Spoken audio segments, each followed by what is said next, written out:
Video clips on blindness tips, a series of video demonstrations for daily living skills for the blind and visually impaired, presented in conjunction with the Washington State School for the Blind.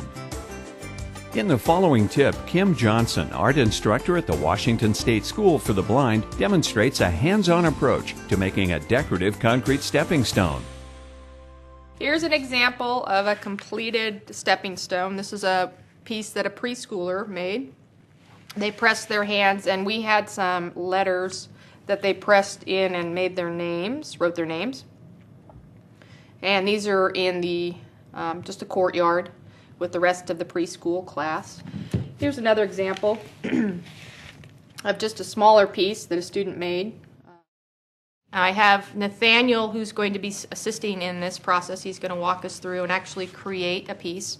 And so we'll want to go out and mix our concrete first.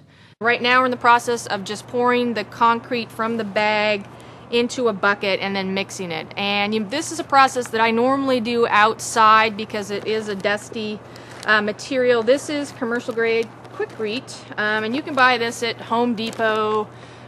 This is a smaller bag. It's kind you just add water. It doesn't have any gravel or anything else in it, so it's very smooth.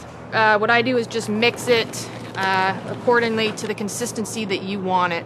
There's the water and a trowel, and I forgot to mention wear gloves for this, and so I'll just add some water, mix it up. You could use a garden shovel, or if you wanted to make a big batch, you could use a 5-gallon bucket and add as much as you wanted. Mix up more if you have several students. We have our concrete mix now, and Nathaniel's going to use the trowel. He's going to scoop it and put it into the mold. So once the mold is sitting here, Nathaniel, it can't move. You don't want to slide it all over the plastic.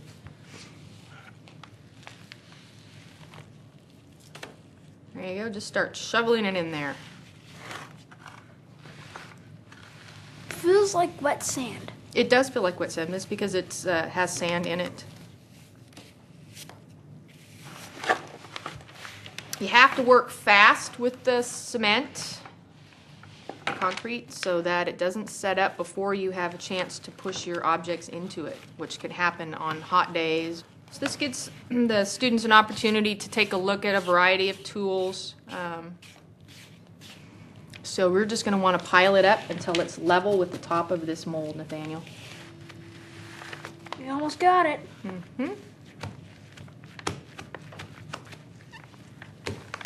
Okay, yeah, you don't want to push your hands. You want it to just set flat, and then what we do is we want to smooth it out. Yeah, I think that'll do it, Nathaniel. I need the putty knife. Okay, it's on your left, and you want that nice and flat. And as it sits in that mold, it just sort of starts to smooth out. You want it nice and smooth.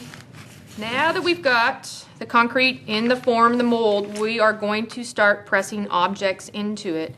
And Nathaniel's going to choose a variety and just start decorating it. So go ahead, Nathaniel.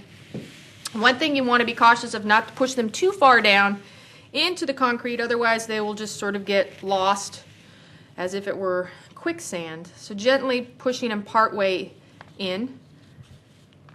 There you go.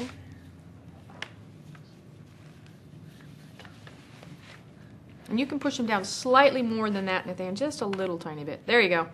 It's kind of like a pair of eyes. Mm-hmm.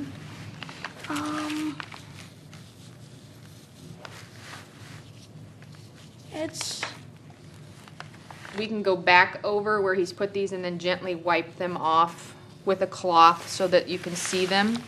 Because right now they're just getting a little wet. This is the final stage of the stepping stone. It stays in the mold until it starts to set up. And then eventually what we'll want to do before, we don't want to leave this in its mold overnight. We'll want to pop this off. It'll make it a lot easier to take it out as opposed to leaving it tomorrow where we'd have to cut it out. So in a few hours, check and see if it will slip nicely out of it. And Nathaniel, did you want to add anything about this experience? Have you worked with cement before? No, but it's fun. It was fun. Would you like to try this again? Yeah. Okay. All right. Well, thanks for helping us, Nathaniel. More video clips for blindness tips are available from the Washington State School for the Blind at wssb.wa.gov.